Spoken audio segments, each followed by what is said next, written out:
Jack had been cursed since birth, a curse that rendered him incapable of fathering children. Determined to break free from this fate, he sought out the strongest witch, but the answer he received was disheartening. There was no way to lift the curse. Ordinary women would never be able to bear his children. Whoever conceived his child would die. The only solution was to find an exceptionally powerful woman.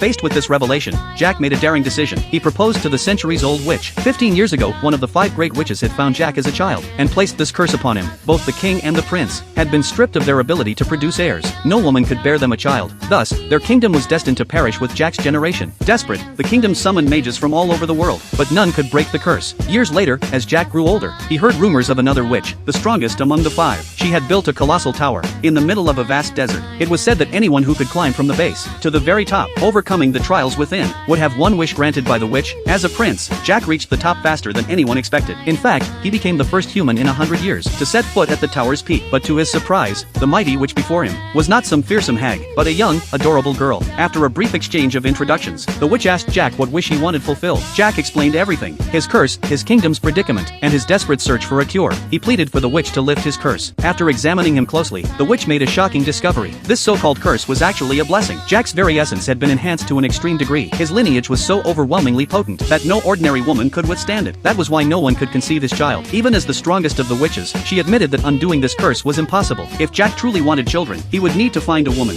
powerful enough to endure his bloodline. The witch offered to help search for such a person. However, despite all her efforts, she failed to find a single suitable human. At that moment, Jack turned to her and asked, "What if the woman was a witch?" The witch paused, only to suddenly realize what Jack was implying. He wanted her to become his wife. He wanted her to bear his children. The very idea was absurd. She was a proud and noble witch, far above mortal concerns like marriage and heirs. Besides, Jack was proving to be just as troublesome as his grandfather. Decades ago, his grandfather had also reached the top of the tower, and, just like Jack, he had foolishly asked her to be his wife. She had refused him then, and she would refuse Jack now. But before sending him back to his kingdom, she decided to teach him a lesson, one he would never forget. She prepared to erase his memories and return him home.